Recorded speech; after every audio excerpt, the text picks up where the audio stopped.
Alright मेरे प्यारे दोस्तों, मैं हूं हारिस सुल्तान और आज फिर मेरे साथ हाजिर हैं स्टोइक भाई। स्टोइक भाई कैसे हैं आप? बहुत शुक्रिया सर, बिल्कुल ठीक-ठाक। आप कैसे हैं? बिल्कुल ठीक। स्टोइक भाई, जैसा कि आप जानते हैं कि पाकिस्तान में एक ऐसे स्कॉलर हैं दीन इस्लाम के जिनसे हम तो बड़ी मोहब्बत करते हैं, लेकिन पता नहीं वो हमसे मोहब्बत करते हैं कि नहीं, शायद नाराज़ हो गए हों। हमने आखिरी वीडियो बनाई थी इंजीनियर मोहम्मद अली मिर्ज़ा के 5 ब्लंडर्स, इवन दो कि उसी पॉडकास्ट में थोड़े से और भी ब्लंडर्स थे, लेकिन मैंने कहा चलो 5 मोटे-मोटे निकाल लेते हैं। लेकिन अभी एक और वीडियो मेरे नज़र से गुज़री, कोई इंजीनियर साहब के स्टूडेंट ही थे, उन्होंने मुझे भेजी। उन्होंने कहा देखिए कितनी अच्छी बात की इंजीनियर साहब ने। मैंने कहा हैं? ये तो एक और ब्लंडर मार दिया इन्होंने। तो वो आपके सामने शेयर करूँगा कि उन्होंने कैसा ब्लंडर मारा है, और आप खुद भी सोचिएगा जब ये वीडियो चल रही होगी, तो सोचिएगा कि ये क्या, आपके ज़हन में क्या बात आती है। तो देखिए, आपने स्वीडन का जिक्र किया, उसमें मुझे एक बड़ी ताज्जुब की बात लगी। एक तो ऑब्वियसली जो कुरान की बेहुरमती की गई उसको हम सब मुसलमान जो है कंडेम करते हैं सख्ती से, मगर स्वीडन की सख्ती से कंडेम करते हैं। गवर्नमेंट ने एक और अजीबोगरीब फैसला दिया, और वो ये दिया कि बाइबल मुकद्दस ओल्ड टेस्टामेंट उन्होंने इजाजत दी नाउजुबिल्लाह कि उसको इजरायली एम्बेसी के सामने अगर कोई जलाना चाहे, सोच से और दुख से कह रहा हूँ और माजरत से कह रहा हूँ, तो हम उसको भी इजाजत दें। वो अब वो बैलेंस कर रहे हैं ना उसको, बैलेंस कर रहे हैं।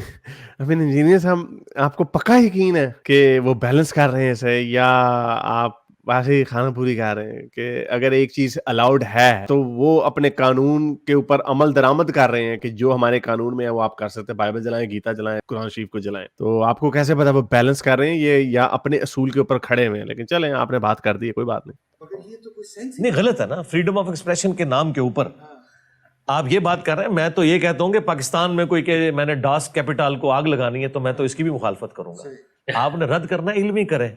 किसी की किताब का इस तरीके से आप तौहीन वाला मामला नहीं कर सकते। अच्छा जी हाँ। अच्छा, अब ये स्वीडन ने फ्रीडम ऑफ एक्सप्रेशन के नाम पे सारा कुछ किया और लिजिटिमाइज किया। उनकी कोर्ट ने बकायदा डिसीजन दिया, उसके बाद उसने ये हरकत की है। इसमें मुजरिम उनकी अदलिया है, उनके इदारे हैं। वो इंडिविजुअल तो बाद में आता है ना, उसने जो कुछ किया वहां के कानून के मुताबिक ठीक किया, लेकिन ये असल में मुजरिम वो लोग हैं। तो वो अब उसे बैलेंस कर रहे हैं। लेकिन जब उन्हें उसकी हीट महसूस हुई है तो आप देखें यूरोपियन यूनियन ने भी कंडेम किया है, अमेरिका ने भी कंडेम किया है कि ये कोई तरीका नहीं है। हाँ, क्योंकि उन्हें अंदाजा हुआ कि ये आग फिर जब लगी तो जाहिर है कि अजीब फैलती चली जाएगी। तो ये जानबूझ के खुद हमारे जैसे जो लोग हैं उनके जज्बात के साथ भी ये खेल रहे हैं ना। मैं तो उस तरीके से एक समझ लें लिबरल मुसलमान ही हूं ना। हाँ। मैं उतना ऑर्थोडॉक्स किस्म का नहीं हूं जितने ये मौलवी तबका है। लेकिन मेरे जैसे लोग भी जो नरमी का रवैया रखते हैं लोगों के साथ, वो भी सोचेंगे यार इतनी नरमी कि अब इन्होंने ये करना शुरू कर दिया, तो इससे फायदा कोई नहीं हुआ, इनको नुकसान ही हुआ है। सही बात जी हाँ, इससे तो और ज्यादा फसादात जो जी हाँ, जी हाँ। हमारे इंजीनियर भाई ने अभी जो मेन बात की कि 10 कैपिटल भी, तो वो ठीक है, लेकिन उससे पहले छोटी-छोटी बातें, जुज़वी बातें भी कर लें कि जो इन्होंने कहा कि अमेरिका ने भी कंडेम कर दिया, यूरोपीय यूनियन ने भी कंडेम कर दिया। सर, जिस दिन ये हुआ था, उस दिन स्वीडन की हुकूमत ने भी कंडेम कर दिया था। ये आपको मैंने पहले भी समझाया था कि उस बंदे ने जब रिक्वेस्ट की, तो जो स्वीडन की जो पुलिस है, उन्होंने भी इनकार कर दिया था। और इनकार को इस वजह से नहीं किया था कि हम मज़हबियों की इज्जत करते हैं, इस वजह से किया था कि हम दहशतगर्दी का टारगेट बन सकते हैं। क्यों? क्योंकि एक ग्रुप है जो किताब जलने पे खुद कुछ धमाके कर देता है। तो स्वीडन के प्राइम मिनिस्टर ओलफ, जो भी उनका लास्ट नाम है, उन्होंने परेशानी और तशवीश का इजहार किया कि बहुत सारी एप्लीकेशंस उन पुलिस को अब मौसूल हो रही थी कि उन्होंने कुरान शरीफ को जलाना है। क्यों? क्योंकि मुसलमानों ने अपना रवैया दिखा दिया, और जो लोग सुइयां चुभाना चाहते हैं वो कहते हैं ये तो बड़ा आसान काम है। तो ये जो आप बड़े मजे से इंजीनियर साहब टांग पे टांग रख के बात कर रहे हैं, मुझे बड़ा अफसोस होता है कि आपका भी वर्ल्ड व्यू इतना छोटा है। थोड़ी सी कोई खबर ही पढ़ लिया करें ना, अपने किसी स्टूडेंट को कहा करें स्टूडेंट इधर आओ, इधर बताओ क्या हुआ, ऐसा ना किया करें, खुद पढ़ लिया करें। उसके ऊपर मैंने वीडियोस भी बड़ी डिटेल से बनाई है, अगर आप देख लें दूसरे पॉइंट ऑफ व्यू से कि कम से कम इस तरह का ब्लंडर ना आप मारे। लेकिन ये ब्लंडर नहीं है, छोटी छोटी सी ब्लंडरियां थी। असल ब्लंडर जो इन्होंने मारा वो भी साबित करूंगा कि जैसे इन्होंने कितने मजे से कहा, मैं तो कहता हूँ 10 कैपिटल भी कोई जलाता है तो ना ना गलत ना, ऐसा ना करो किसी का। इसको कहते हैं बिलीफ ऑफ कन्वीनियंस।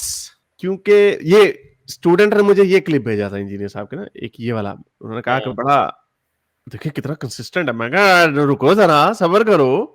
कंसिस्टेंट नहीं है, उन्हें पता है, क्योंकि स्वीडन के पास, क्योंकि अगर वो ये कह देंगे कि हाँ भाई अब इसको अपने अपने आर्ग्यूमेंट को स्ट्रेंथन कैसे करेंगे, यही ऐसे ही करेंगे ना सोई भाई, कि बिल्कुल। मैं तो कहता हूं किसी और वो किताब को भी नहीं चलाओ, एग्जैक्टली, बिल्कुल। और वो यही कहेंगे ना कि मैं तो कहता हूं कि किसी का भी दिल ना दुखाओ, हाँ, अपने आर्गुमेंट को स्ट्रॉन्ग करने के लिए। तो ये इन्होंने बिलीफ ऑफ कन्वीनियंस है, ये इन्होंने कह दिया बड़े आराम से। लेकिन अब दिखाता हूं कि ये कैसा बिलीफ ऑफ कन्वीनियंस, मैंने इसे क्यों बोला।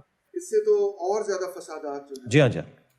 इससे तो और ज्यादा फसादात भी, वो भी आपके आपके उनको कोई फर्क नहीं पड़ता, उनको डर लगता है आपसे, यहाँ पे हाँ। कोई दिमाग मुकाना करते हैं। ये इनका कहना कि इससे और ज़्यादा फसादात होंगे, तो ये तो इस बात को एंडोर्स कर रहे हैं बेसिकली कि जी हमारे अगर जज़्बात को आपने दुखाया, तो हम तो ऐसे ही हैं, हम तो ये फिर करेंगे।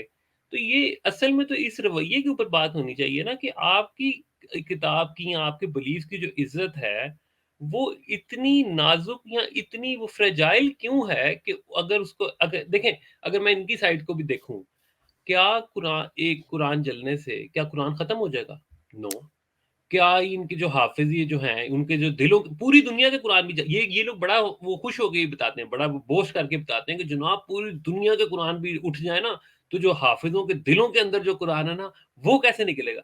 तो भाई बात ये है कि आपको तो इस चीज़ पे इतना वो नहीं होना चाहिए। ठीक है, आई अंडरस्टैंड कि आपको एक वो पूरा एक बुरा सेंटीमेंट लगता है, दुख होता है, आप आपका कोई जुड़ा नहीं हुआ चाहते आप। एग्ज़ैक्टली। लेकिन हारिस साहब ना हमें ये टीचर्स भी बचपन में बताया करते थे कि अगर कोई बच्चा या कोई कोई भी आपको ज़्यादा तंग कर रहा है ना, अगर आप जब तक हाँ। उससे तंग हो रहे हैं ना, वो और आपको तंग करेगा। यानी कि अक़ली तौर पे भी आप जितना रिएक्शन शो करेंगे ना, अगले और आपको बेसिकली वो तंग करेंगे। जिस दिन आपने रिएक्ट करना छोड़ दिया, वो एक बार करेगा, दूसरी बार करेगा, वो कहेगा यार इसको तो इनको तो फ़र्क ही कोई नहीं पड़ता। तो वो चीज़ वैसे ही ख़त्म हो जाएगी। तो मेरे ख़्याल से तो वेरी रीज़न कि ये बार-बार कुरान के साथ ही क्यों होता है इस तरह की चीज़, क्योंकि ये आगे से बिल्कुल यानी कि बौखला जाते हैं और बहुत अजीब-से रिएक्शन आते हैं, वायलेंट रिएक्शंस आते हैं। तो कहने का मकसद सिर्फ़ ये है कि ये क बजाए कि हम ये कहें कि भाई आप इस चीज़ को इस तरह रिएक्शन देना छोड़ दें, क्योंकि दुनिया आगे बढ़ चुकी है इन चीज़ों से। ये जो इन्होंने ये कहा कि जी उन्होंने बैलेंस किया है, नहीं उन्होंने हम्म। बैलेंस नहीं किया। उन्होंने अपना एक जो वो जो था कानून है, उसके ऊपर चल रहे हैं वो। जो कानून है, उसके ऊपर उन्होंने तमाम किताबों को रख दिया कि भाई ठीक है, ये भी ये होगी तो कोई मसला नहीं है।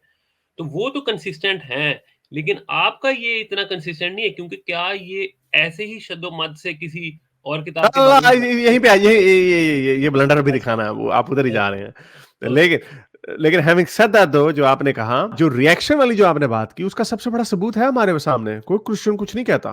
और ये जो कह रहे हैं ना बैलेंस करने के लिए किया, बैलेंस करने के लिए ना वो आपके मुसलमान भाई ने उसके मुंह में आके वो फट गया। उसने कहा कि अच्छा बच्चू, क्योंकि वो समझता है ना, जैसा पाकिस्तान में समझता लोग यहूदी साजिश, मुसलमानों के जहन में तो ये यहूदी की साजिश है। तो उसने कहा मैं यहूदियों के सामने जाकर उनकी तोरा को जलाऊंगा, देखो वो भी फिर हमारी तरह रिएक्ट करेंगे। उन्होंने किया ही नहीं। उन्होंने कहा जाओ भाई कर लो। इसराइल के फॉरेन मिनिस्टर ने कहा कि हमारा इसमें क्या लेना देना, लेकिन इजाजत मिल गई थी। हाँ। और पहले जब स्वीडन में वो सफेद फार्म ने गिराया था, तब भी इजाजत मिल गई थी। तो ये उन्होंने बैलेंस नहीं किया, उन्होंने अपने कानून के हिसाब से चले, और मुसलमान, वो जो मुसलमान सीरियन मुसलमान था, उसका जो प्लान था वो चौपट हो गया। लेकिन जो ब्लंडर इन्होंने मारा ना, जैसे इन्होंने कहा कि हम बड़ी शिद्दत से, मैं तो कहता हूं किसी भी मजहब को दिल नहीं दुखाना, ये नहीं उन्होंने कहा, लेकिन उनका मकसद ये था किसी का भी दिल नहीं दुखाना चाहिए, और किसी भी किताब की बेहुरमती नहीं करनी चाहिए, इवन कि 10 कपिताल की भी नहीं करनी चाहिए। लेकिन सुनिए, जो आप अभी इशारा करने लगे थे, मैंने आपको रोक दिया क्योंकि आपका दिमाग उधर ही जा रहा था, जो ये वीडियो जहां पे लेके जा रही है। उनकी प्लेसेस ऑफ वर्शिप तोड़ना जायज है? नहीं तोड़नी चाहिए। हाय, तो तोड़ते अच्छा यहां तक बात ठीक थी, अगर ये यहां पे रुक देते हैं ना कि नहीं तोड़नी चाहिए, खत्म हो जाती बात।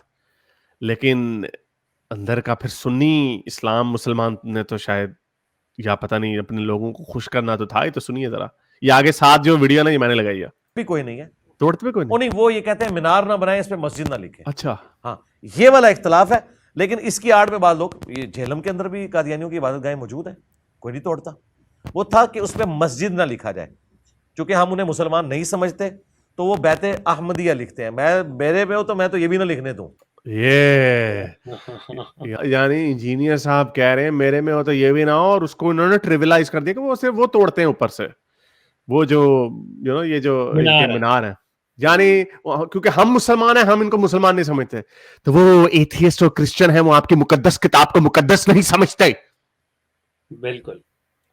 तो उनके ऊपर आपकी क्या धौंस है फिर, जब आप अपने लोगों को इजाजत नहीं देते, अपने मुल्क में आप कहते हैं हम आपको मुसलमान नहीं समझते, हम आपको अहमद जो वर्ड है उसको भी हमने ट्रेडमार्क किया, अपनी तरफ तो आप उड़ा दिया और ट्रिविलाइज कोई बात, तो उन्होंने यार क्या हो गया, चला दिया उन्होंने, क्या कुछ नहीं होता। तो इतना बड़ा ब्लंडर आपने मार दिया। अगर ये कंसिस्टेंट होते ना, ये यहां पे अगर बात रोक देते कि नहीं तोड़नी चाहिए, और दूसरी बात कि तोड़नी तो बिल्कुल, मीनार भी नहीं तोड़ना चाहिए, कुछ भी नहीं करना चाहिए, ये तो काम ही अदालत का है, ये उनका काम है। आम ग्रोहों के हाथ में कब से आ गई ये ताकत कि वो जाके मीनार तोड़ दें? एग्जैक्टली। और ये तो वैसे भी बात इतनी अजीब सी है कि आपने एक खास किस्म के आर्किटेक्चर को ट्रेडमार्क कर लिया है, ये without any patent, without any patent. और यानी कि इस पे पेटेंट होगा भी क्या कि जी आप इस तरह की इस शक्ल की बिल्डिंग नहीं बना सकते, मतलब ये चांद तारा नहीं rationally लगा इतना सकते। weak, हाँ, यानी कि इतनी अजीब सी चीज है ये सोचने में भी कि इस तरह तो फिर ये आजकल, बल्कि मैं एक वीडियो देख रहा था, आ रही थी इधर पता नहीं स्कॉटलैंड या यूके वाली किसी साइड पे, उन्होंने पूरा फुल वो बाहर से बिल्कुल कैथीड्रल या चर्च है, ठीक है, वो इन्होंने एक्वायर कर लिया है, उसको मस्जिद में कन्वर्ट कर लिया। अब वो देखने में बाहर से हर तरह वो एक चर्च ही लगता है, ठीक है। तो कल को अगर ये क्रिश्चियंस ये कहें कि जनाब ये तो हमारा आर्किटेक्चर है, ये कैसे हो गया, ये तोड़ दो, ठीक है। तो उन्होंने अगर एक्वायर की है जगह, तो वो उनका राइट है मुसलमानों का कि ठीक है उसके अंदर उन्हें मस्जिद बनानी तो मस्जिद बना लें। लेकिन क्या आप बाहर ही इस तरह के रवैये देखते हैं कि नहीं ये तो देखने में चर्च है, तो इसमें मस्जिद कैसे बन सकती है, हम तोड़ देंगे आके। और इन्होंने इस साल तो वो भी लॉ पास कर दिया कि कुर्बानी भी नहीं कर सकते, यानी कुछ भी, ये उनके मजहबी अकीदे का हिस्सा है, ये इतनी कदर नहीं लगाते, हम आपको ये नहीं समझते तो आप ये अपने आप हो गए। भाई ठीक है, आपने डिक्लेयर तो कर दिया कि वो मुसलमान नहीं है, आपने अपने हाँ, कानून में कर दिया कि डिक्लेयर कि वो मुसलमान नहीं है, फिर क्या आपको तकलीफ, वो कर दिया आपने। अब आपने हर बंदे से स्टाम्प पेपर पे लिखवाना है, हल्फिया लेना है कि हाँ भाई मैं कहता हूं कि मैं मुसलमान नहीं हूं, आपने अपने पासपोर्ट के ऊपर लिख दिया, शनाख्ती कार्डों के ऊपर लिख दिया, आपने अपने आईन में लिख दिया, और फिर भी आपको चैन नहीं आता। अब जो मर्जी मीनार बनाए, चबूतरा बनाए, आपको क्या तकलीफ है? ये फ्रीडम ऑफ एक्सप्रेशन की, इसीलिए हम कहते हैं कि ये इनको समझ ही नहीं फ्रीडम ऑफ एक्सप्रेशन की। ठीक है, अगर आप ये कहते हैं कि कुरान शरीफ को जलाना एक एक्सट्रीम कदम है, छड़ा प्रोवोक करने के लिए, ठीक है, वो तो प्रोवोक करने के लिए कर रहे हैं, लेकिन आपने तो फ्रीडम, मजहब को प्रैक्टिस करना भी तो फ्रीडम ऑफ एक्सप्रेशन में ही आता है ना, कि एक्सप्रेस कर रहे हैं आप अपने आप को कि मैं मुसलमान हूं, मैं क्रिश्चियन हूं, मैं हिंदू हूं या एथियस्ट हूं। ना एथियस्टों को जीने देते हैं, किसी जो क्रिश्चियन हिंदुओं को, उनका भी बड़ा बुरा हाल है उनका बेचारों को, और अहमदियों को अपने अपनी इबादत गाह को मस्जिद भी नहीं कहने का हक। अगर आप ये नहीं ऐसा मानते ही ना, है जैसे कि कोई कहे कि जी मैंने अपने बच्चे का नाम ये रखना है, और एक तीसरा बंदा मुझे आगे कहे नहीं नहीं नहीं तुम तो ये नाम नहीं रख सकते, हाँ, यानी कि ये कितनी हमने ट्रेडमार्क रिडिकुलस किया बात हुआ। होगी। हाँ, तो ये इंजीनियर साहब का ब्लंडर है। इंजीनियर साहब जरा सोचिएगा, और ये इसीलिए होता है क्योंकि जब आप लोगों की फाउंडेशंस क्लियर नहीं होती ना, तो आप, ये दो डिफरेंट जगहों पे इंटरव्यू था, एक शहजाद के साथ था, दूसरा डॉक्टर तैमूर के साथ था, और इसीलिए ये बिलीफ्स ऑफ कन्वीनियंस है। अभी आप मुझे कहेंगे यार हारिस क्या ऐसे करना चाहिए, मैंने अगर उसके बारे में ना सोचा, मैं कह दूंगा नहीं नहीं ऐसा नहीं करना चाहिए, लेकिन आप मेरी पिछली वीडियो खोल के दिखाएंगे हारिस भाई आपने पहले ये कहा था, तो कंसिस्टेंसी नहीं है आपके अंदर, हाँ पकड़े गए, क्योंकि आपने सोचा हुआ नहीं है। इसीलिए इंजीनियर साहब ने भी जो उनके आया, हाँ पे कुरान को नहीं चलाना चाहिए, हाँ लेकिन मीनार तोड़ देते हैं वो, क्योंकि हम उनको मुसलमान नहीं समझते। तो ये ब्लंडर था बहुत बड़ा, और इसी तरह के छोटे, क्योंकि इंजीनियर साहब जितने इंटरव्यू देते रहेंगे तो इनके ब्लंडरियां आती रहेंगी साथ साथ। लेकिन हम आपकी बहुत इज्जत करते हैं इंजीनियर साहब। आपने इस दफा आपने कोई कमेंट शॉमेंट नहीं दिया पुरानी वीडियो का, मुझे पूरा यकीन है शायद आपने देखी होगी, लेकिन आपने कोई कमेंट नहीं दिया। तो हम तो चाहते हैं कि आप कमेंट दें, हम आपसे सीखें, आप हमारे बड़े हैं, आपके कदमों में मैं बैठूंगा और आपको ऊपर बिठाऊंगा और आपसे तब बात करूंगा। लेकिन आप चलें, उम्मीद करते हैं आज की वीडियो आपको पसंद आई होगी। इसको ज्यादा से ज्यादा लाइक करें, शेयर करें, सब्सक्राइब करें, और अगर चैनल को सपोर्ट करना चाहते हैं तो patreon.com/हारिस सुल्तान पे जाकर पेट्रन भी बन सकते हैं। तब तक के लिए इतना ही, अगली वीडियो तक साइंस हाफिज। अगर आपको मेरी ये वीडियो अच्छी लगी तो मेरे चैनल के मेंबर बनिए, पेट्रन बनिए, या फिर आप मुझे बाय मी या कॉफी में भी सपोर्ट कर सकते हैं।